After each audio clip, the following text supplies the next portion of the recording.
Você já parou para pensar por que algumas famílias florescem por gerações, acumulando não apenas riqueza, mas sabedoria e serenidade, enquanto outras, apesar de todo o esforço, dissipam tudo em uma única vida?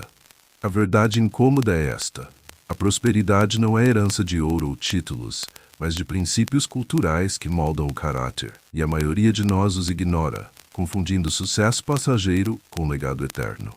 Neste vídeo, você descobrirá os princípios culturais que criam prosperidade ao longo das gerações. Princípios extraídos da sabedoria estoica e filosófica, aplicados à vida real. Ao final, não apenas entenderá porque o medo, a falha e a dor são os verdadeiros arquitetos da liberdade interior, mas também carregará ferramentas práticas para transmitir essa força aos seus descendentes, cultivando uma linhagem de inner strength e paz profunda. Parte 1. As raízes invisíveis da prosperidade. A primeira verdade dura. A cultura de uma família não se constrói com bens materiais, mas com a aceitação radical do que não controlamos. Os estoicos, como Epicteto, nos ensinaram que a prosperidade geracional nasce da distinção entre o que depende de nós, nossos juízos, virtudes, disciplina, e o que é externo, como fortunas ou opiniões alheias. Reflita: quantas fortunas evaporam porque o herdeiro não aprendeu a não se apegar ao incontrolável? Veja o exemplo moderno de uma família brasileira de imigrantes japoneses em São Paulo. Eles não prosperaram por magia econômica, mas por um princípio cultural Nisei, o Gaman, a endurance silenciosa perante a adversidade. Durante a crise de 2008, enquanto vizinhos vendiam propriedades em pânico, eles plantaram arroz em terrenos modestos, ensinando aos filhos que a dor econômica é passageira, mas o caráter forjado na escassez é eterno. Hoje, 3 gerações depois, controlam agroindústrias prósperas. Não por sorte, mas por uma reversão conceitual. O fracasso não é perda, mas matéria-prima para a resiliência. Aqui vai uma reversão profunda. Prosperidade não multiplica com mais controle externo, mas com a rendição ao fluxo da vida. Sêneca invertia a ideia comum. Não é que tenhamos pouco tempo, mas que desperdiçamos muito. Em famílias prósperas, o tempo não é gasto em ansiedade por aprovações sociais, mas investido em rituais diários de reflexão. Uma caminhada matinal, uma conversa sem distrações. Prática simples. Reserve 10 minutos ao amanhecer para listar o que você controla hoje. Sua postura ante o medo, sua resposta à crítica. Transmita isso aos filhos e veja a ansiedade se dissolver em liberdade geracional. Outra verdade dura: a falha não destrói linhagens, mas a negação delas sim.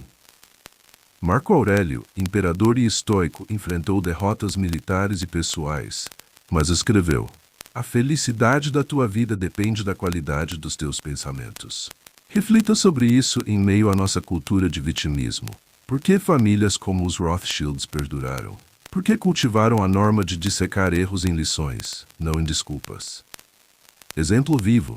Pense nos empreendedores de Minas Gerais, herdeiros de tropeiros do século XVIII. Eles não evitam falências, as encaram como iniciações. Um mineiro moderno faliu 2 vezes na mineração, mas reconstruiu ensinando aos filhos: fale cedo, aprenda rápido. Resultado? Uma rede familiar que hoje exporta tecnologia de extração sustentável, provando a reversão. Dor não é punição, mas professora que constrói impérios invisíveis de sabedoria prática. Se essas reflexões ressoam em você, considere se inscrever no canal para mais jornadas filosóficas como esta e deixe nos comentários um princípio cultural que sua família carrega. Sua voz pode inspirar gerações inteiras. Parte 2. A colheita eterna da sabedoria prática. Agora, avancemos para o coração da prosperidade. O significado não surge da abundância, mas da moderação estoica perante o desejo. Verdade dura. O excesso corrompe linhagens, transformando herdeiros em escravos do prazer imediato. Epicteto alertava: não são as coisas que nos perturbam, mas nossas opiniões sobre elas. Famílias que perduram invertem isso, priorizando a ascese, simplicidade voluntária como antídoto à ansiedade consumista. Reflita sobre os beduínos do deserto, cujos princípios nômades inspiraram o estoicismo. Eles carregam apenas o essencial, encontrando liberdade na limitação. No Brasil contemporâneo, veja famílias nordestinas de vaqueiros no sertão cearense. Enfrentando secas brutais, eles transmitem: a posse verdadeira é o contentamento interno. Um clã assim de 4 gerações construiu resorts ecológicos sustentáveis, não apesar da escassez, mas por causa dela. Reversão-chave. A privação não empobrece, mas purifica, gerando inner peace que atrai prosperidade orgânica. Outra camada profunda. A verdadeira liberdade geracional não é herdar riqueza, mas herdar o poder de dizer não. Verdade dura. A codependência emocional destrói fortunas, pois filhos sem autonomia interna dilapidam legados. Marco Aurélio praticava o memento mori, lembre-se da morte, para priorizar o essencial. Em rituais familiares prósperos isso vira conversa anual. O que levaríamos além do caráter? Exemplo prático. Famílias judaicas askenazitas no Brasil, sobreviventes de pogroms, cultivam o Shabat como pausa sagrada do mundo material. Um patriarca em Porto Alegre recusou uma fusão bilionária porque violava o equilíbrio familiar. Hoje seus netos lideram indústrias éticas, provando: controle interno sobre impulsos garante liberdade externa ao longo do tempo. Finalmente, a reversão suprema. A paz interior não é ausência de tormenta, mas presença inabalável em meio a ela. Verdade dura. Culturas que glorificam o sofrimento como inimigo perdem tudo. As que o abraçam como mestre florescem eternamente. Reflita. E se o medo for o solo fértil da coragem geracional?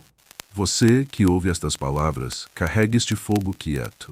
Plante hoje o que colherá para sempre, pois nas profundezas do seu ser já reside a semente de uma linhagem próspera. Desperte-a.